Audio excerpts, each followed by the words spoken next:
Olá, sejam todos bem-vindos à palestra O papel do assistente social na atuação com migrantes, refugiados e indígenas, desenvolvidos pelo Terceiro Congresso Nacional de Educação na Contemporaneidade.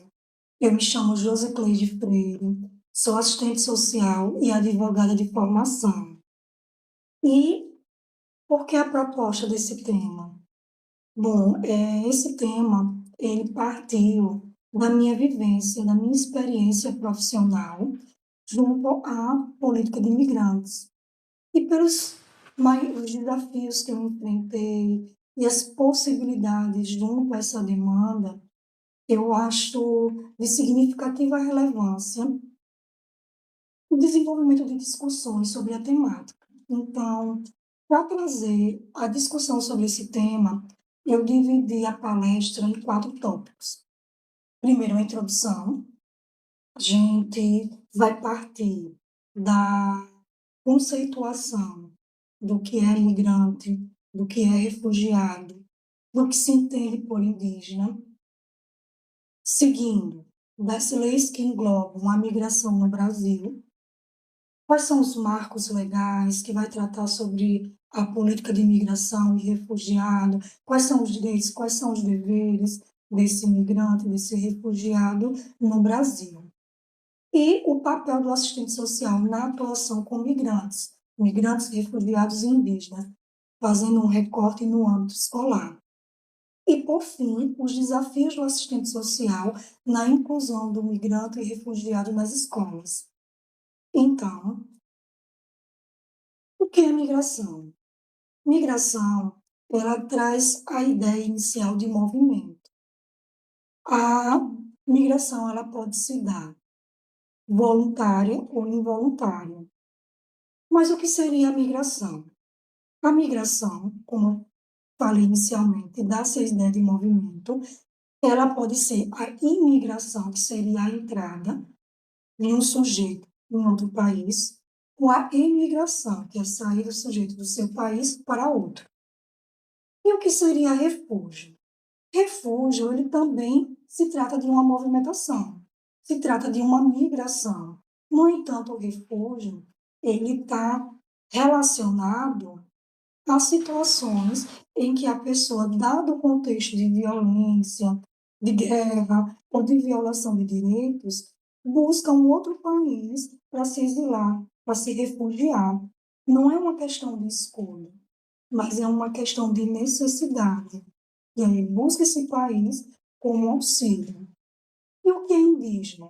O indígena está relacionado aos povos originários. O indígena, ele é qualquer membro de uma comunidade indígena e ele se vê reconhecido por essa comunidade.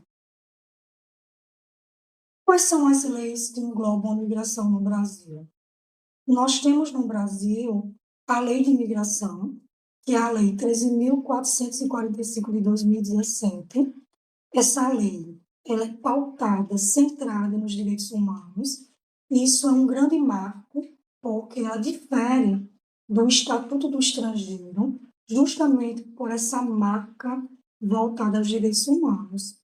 E ela vai estar prevendo o conceito de imigração, os tipos de imigração, os direitos e os deveres do migrante no Brasil, e ela tem alguns princípios norteadores partindo desse conceito de direitos humanos, quais sejam a universalidade, a indivisibilidade e a interdependência dos direitos humanos. Nós temos também uma outra lei no Brasil, que é a Lei 9.474, de 1997. É a Lei do Refúgio. A Lei do Refúgio, ela também vai trazer esse conceito do que se é refúgio, como se considera a pessoa refugiada, quais são os direitos, quais são os deveres no Brasil. Então, o que seria refugiado pela lei? Ela vai trazer aqui 3 hipóteses.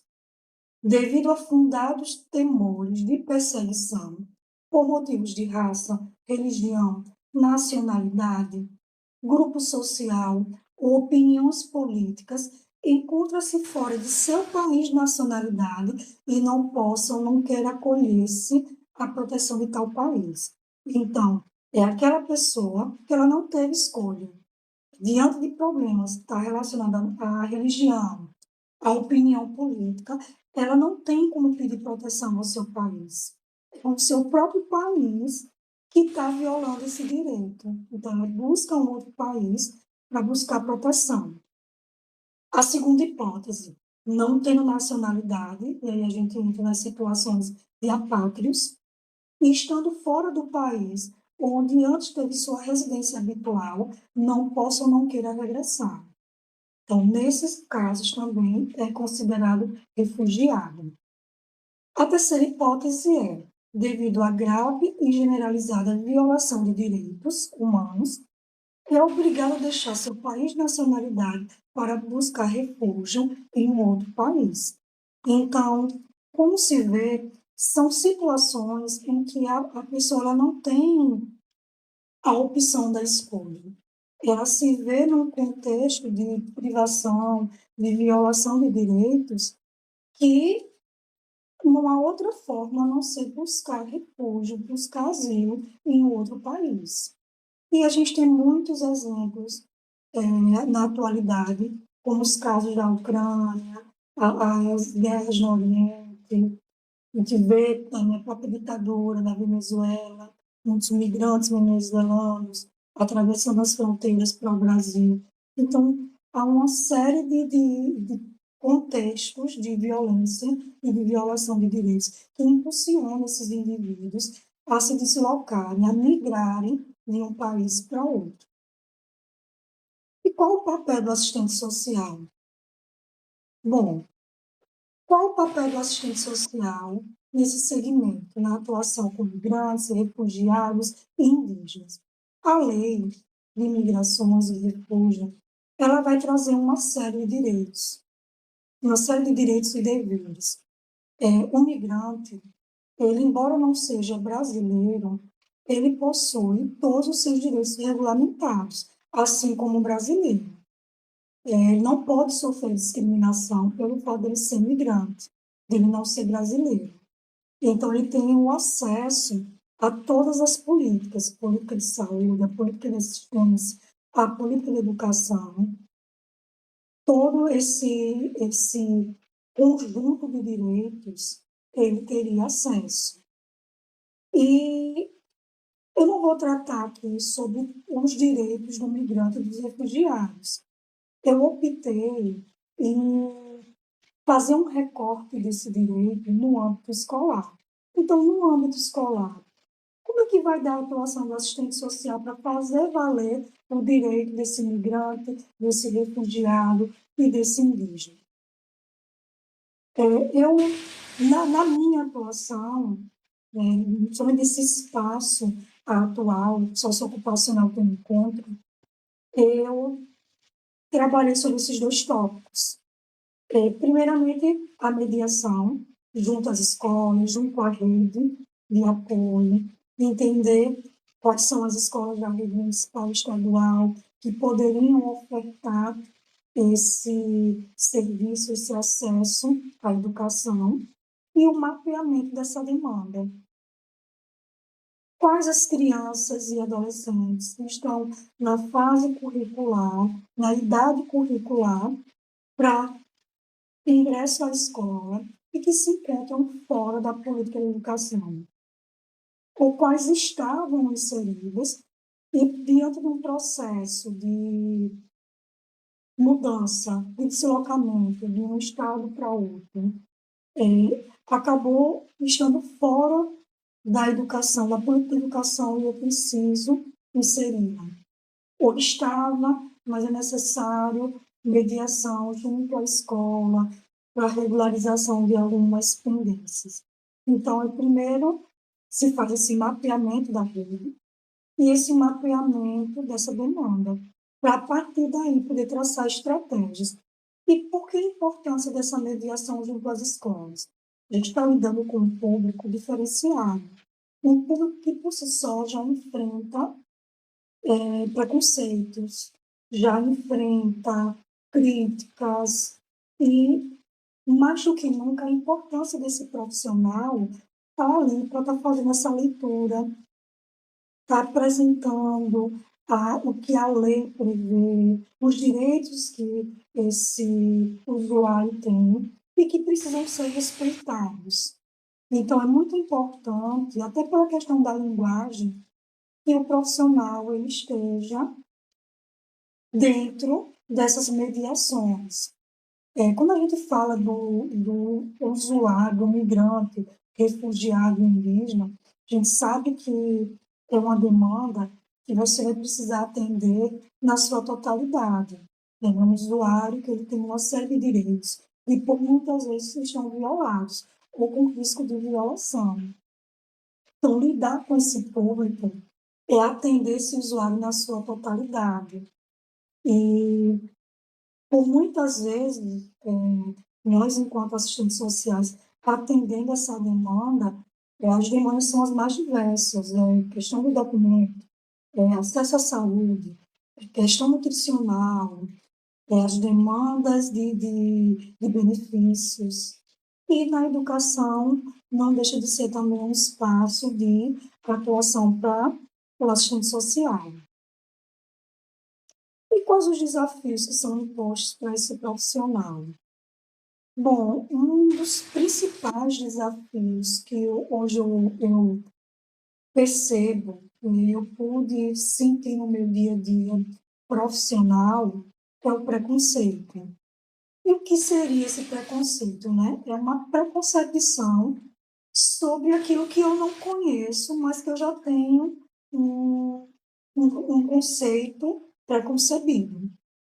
E esse preconceito acaba gerando muitas vezes na escola racismo, xenofobia, o bullying.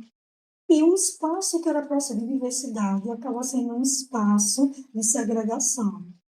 Então, quais foram as possibilidades diante desse desafio que no espaço socioocupacional atualmente nós criamos como estratégia? Uma das estratégias foi criar espaços de diálogos junto com a escola. Então, a gente, a partir dessa ponte que foi feita, dessas mediações realizadas, se buscou fazer reunião com o corpo técnico, reunião com a direção, reunião com as crianças, com os pais dessas crianças, trazer mediadores culturais para participar desses momentos, para que ali pudesse ser um espaço de diálogo, onde eles pudessem apresentar a cultura deles, apresentar o trabalho que eles desenvolvem, a música, a dança, o trabalho artesanal que eles desenvolvem, e apresentar também o, a cultura deles de uma maneira em geral, quebrar esses estereótipos que muitas vezes são colocados. Então, essa foi uma das estratégias adotadas. Nós tivemos um seminário na escola, nas escolas que têm crianças migrantes, refugiadas e indígenas, e nas escolas foram feitos alguns seminários, apresentações, momentos de dança, de apresentação do artesanato, e em um outro momento foi feito um seminário só com a direção, corpo técnico das escolas, escolas que recebem esse público e escolas que também não recebem esse público, para trabalhar essa questão da migração. Então, foi apresentado o conceito de migração, a lei que debruça, apresentando alguns direitos que esse público tem, e eles também puderam apresentar a cultura deles para esse público. Então, assim, são espaços que a gente vem buscando de abertura para o diálogo e para a apresentação da diversidade, como forma de quebrar essas situações que envolvem o bullying ou a xenofobia. Qual outro ponto que eu também considero difícil? É a dificuldade de adaptação. Essa dificuldade de adaptação na escola. Isso eu percebi com as faltas que as escolas entravam em contato comigo para sinalizar. E aí, quando eu ia conversar com a criança, ou com o adolescente, ou com o pai, e muitas vezes com o apoio do mediador, as desculpas eram as mais diversas para a não ida da criança na escola. Isso acabou ficando entre mim a situação de que a criança ela não estava mais confortável em ir para a escola, que a escola não estava sendo algo prazeroso, mas sendo um espaço de isolamento social. E aí foi conversado com os professores, com a direção, e feito essa leitura dessa falta, o que está por trás dessa falta, né? Porque a falta, aparentemente, ela é só um número que está ali apresentando, esse número vai apresentar possíveis sanções, seja na reprovação, no rendimento dessa criança, no conhecimento, na socialização, só que nós sabemos que ela vai muito mais do que um número, né? E muito mais do que uma consequência. Muitas vezes ela pode estar representando uma violação de direito, ela pode estar representando uma dificuldade daquela criança, uma violência que está por trás. E a gente começou a perceber que essa falta ela estava muito relacionada à dificuldade de adaptação da criança, o fato dela não se sentir pertencente àquele espaço e não se sentir confortável. E aí buscou-se estratégias para minimizar esses efeitos. Entre elas, esse diálogo constante, essa aproximação do serviço social, da equipe técnica desse espaço e dos próprios mediadores culturais para fazer essa codificação da cultura nesse espaço. E outro desafio que eu poderia também aqui apresentar. Um dos grandes desafios também que eu observo é a barreira linguística. A linguagem tem sido uma barreira significativa nesse processo. Por quê? Nós estamos tratando de imigrantes, pessoas que vêm de outro país, pessoas, por muitas vezes, que são indígenas e que não falam português. E esse diálogo na escola, somente do professor explicar o conteúdo e observar se aquela criança realmente está entendendo ou não, ficava essa dúvida. Será que a comunicação está sendo efetiva? O que eu estou explicando ali, embora a criança ela esteja balançando a cabeça, me dando ciência que está entendendo, será que de fato ela está entendendo o que está sendo explicado? Então, isso é um ponto que a lei ela prevê que seja respeitado a língua desse imigrante, mas nós sabemos que nos espaços educacionais existe uma dificuldade significativa de um intérprete. E nós esbarramos nesse muro, nessa dificuldade, porque está a lei, que ela prevê o acesso à educação, ela prevê o tratamento igualitário, sem discriminação pelo fato dela ser refugiada, dela ser imigrante, ou mesmo indígena. Ela prevê que seja respeitado a linguagem e a cultura, mas como trabalhar a linguagem e a cultura nesses espaços onde você não consegue nem se comunicar com a criança e o adolescente? Então, uma das estratégias foi esse diálogo junto com os mediadores, palavras, termos que pudessem auxiliar o corpo técnico a minimamente ir dialogando com essas crianças e adolescentes. Então, essa foi uma das possibilidades encontradas, algumas estratégias para poder minimizar esses efeitos e tornar a escola um espaço saudável, um espaço diverso, um espaço de inclusão, em que o assistente social ele pudesse atuar de forma ativa na garantia desses direitos. Um outro problema também é a ausência de documento. Isso é um problema gritante, porque é, muitas vezes quando eles saem dos seus espaços e passam por uma fronteira para entrar no Brasil, existem postos da Polícia Federal. Lá eles dão entrada no pedido de refúgio, seja qualquer documento que ele esteja em mãos, a Polícia Federal ela dá entrada. Também, se não tiver com documentação, eles conseguem fazer o documento. O que seria esse refúgio? Ele é uma cédula. Nós temos duas modalidades, que é a vermelha, que é a provisória, e a azul, que é permanente. São aqueles casos de residência. Residência de 2 anos ou de 9 anos. Esse registro migratório, ele é renovado anualmente e, às vezes, acontece até pela falta de conhecimento, da linguagem mesmo, ou de uma rede de apoio, desse processo ele ser arquivado e haver a necessidade de um novo pedido de refúgio. Acontece também, por muitas vezes, desse próprio documento ele ser extraviado nesse processo de mudança de um estado para outro. E, muitas vezes, as instituições, seja na saúde, seja na assistência ou na educação, não conhecem desse documento. E que a própria lei, ela prevê a não discriminação referente a essa documentação, sendo ela um documento passivo de atendimento para esse público.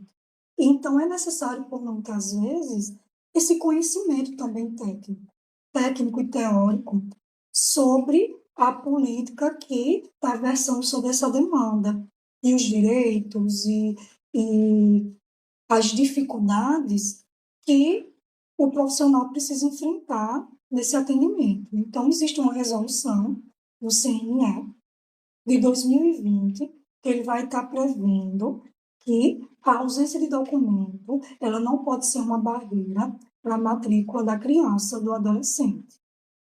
E no caso, nossa, não existe um histórico, não tem nenhuma declaração. Como é que eu vou saber? Ele tem a idade, mas ele está para essa série, posso matricular? Na dúvida, não tendo documento para isso, se faz a avaliação e a classificação dessa criança. O que não pode é a criança ou o adolescente ele ficar fora da política de educação, seja de qualquer política, por conta do fato dela ser migrante ou refugiado, ou mesmo indígena, e estar com carência de documento. Então, isso é um ponto que também, na minha atuação, nas minhas mediações, junto à rede, eu senti uma certa dificuldade, seja com o próprio usuário, por conta dessas questões de renovação ou de extravio, seja pelo próprio conhecimento desses espaços, pela não ausência de documento, ou mesmo por esse documento apresentado de refúgio. Então, eu queria agradecer a todos pela participação, dizer que para mim foi muito prazeroso trazer esse tema, conversar com vocês sobre esse tema e trazer um pouquinho da minha experiência, das minhas dificuldades, do meu dia a dia profissional. Eu acho que esses momentos, eles são muito válidos para isso, porque é uma troca de conhecimento. Aqui, ninguém conhece mais ou menos. Aqui está todo mundo bebendo da sede do conhecimento. Então, eu fico muito grata de poder dividir com vocês os desafios que eu enfrentei com esse público, as possibilidades que me surgiram com essa demanda. É uma demanda desafiante, é uma demanda que exige realmente muito do profissional e um conhecimento sobre a própria política em si, mas é muito prazeroso você proporcionar o acesso desses usuários ao seu direito, de você quebrar algumas barreiras, de você trazer algumas possibilidades que vão melhorar a, a vida desses indivíduos, desses sujeitos. Então, o meu muito obrigado a todos e espero ter contribuído e ter trazido algumas inquietações sobre o tema.